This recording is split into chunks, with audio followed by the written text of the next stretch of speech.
Hello, I'm Dr. Anna. We have been dealing with a lot of losses from the pandemic. People have lost loved ones to the coronavirus. Some lost their jobs. Students lost normal schooling. We all lost social gatherings and our typical ways of life. Other losses, which may not be related to the pandemic, include death of a pet, divorce, breakup, a loved one's serious illness, a loss of a cherished dream. All these experiences can bring feelings of grief.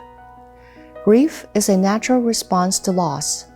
It is the distress we feel when we lose someone or something that is important to us.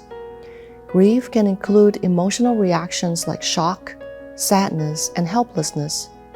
It may include physical responses like upset stomach, muscle tension, and fatigue.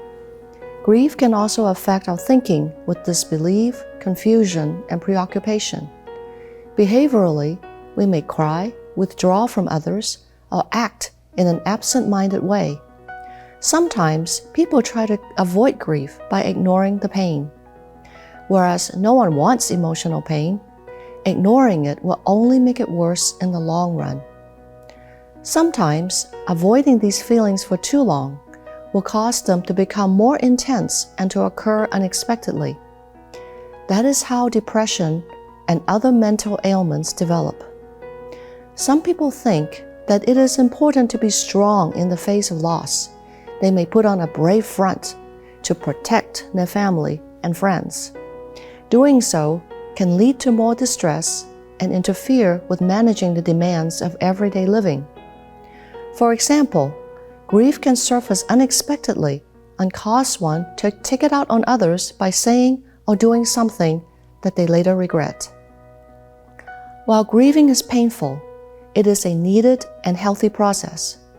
When we heal from a physical wound, some pain is expected.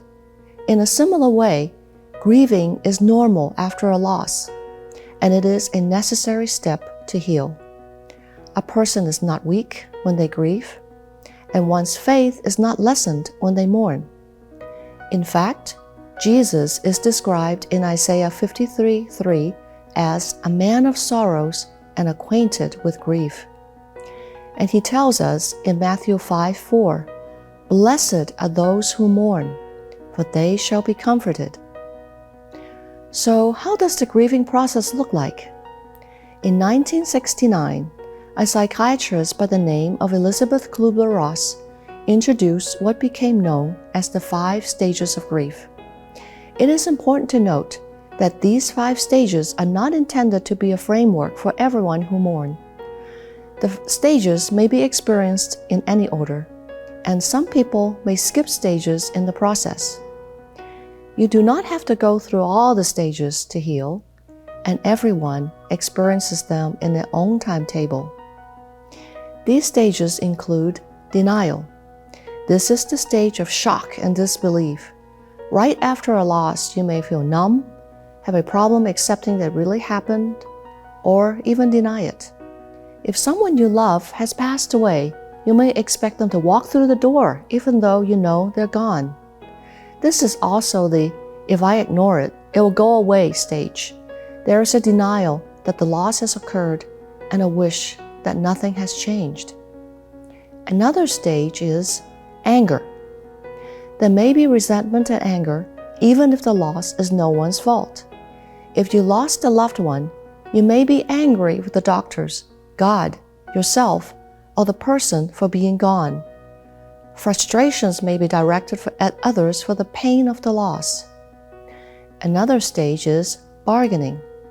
In this phase, a person may try to negotiate to turn a situation around or make a deal to lessen the impact of the loss. For example, to prevent a breakup or divorce, someone may make promises to change. Efforts may be used to undo what has happened, such as a student offering to do extra work to make up for a bad grade. Another stage is sorrow. Deep sadness is felt when mourning begins. You may have feelings of emptiness, despair, desperation, and pain that the loss is real and permanent. One may cry a lot or be emotionally unstable. The good news is when this stage is successfully managed, the person will move toward acceptance. The final stage is acceptance. Acceptance is finding peace with what happened and moving on with life. There's usually new growth in character and identity. Acceptance allows the pain to change us into a more mature, wiser, and stronger person. Grief may come in waves. The feelings can come and go. The stages may overlap and come in any order. You may feel more than one emotion at the same time. Know that your grieving process is natural and unique to you. Everyone goes through grief differently.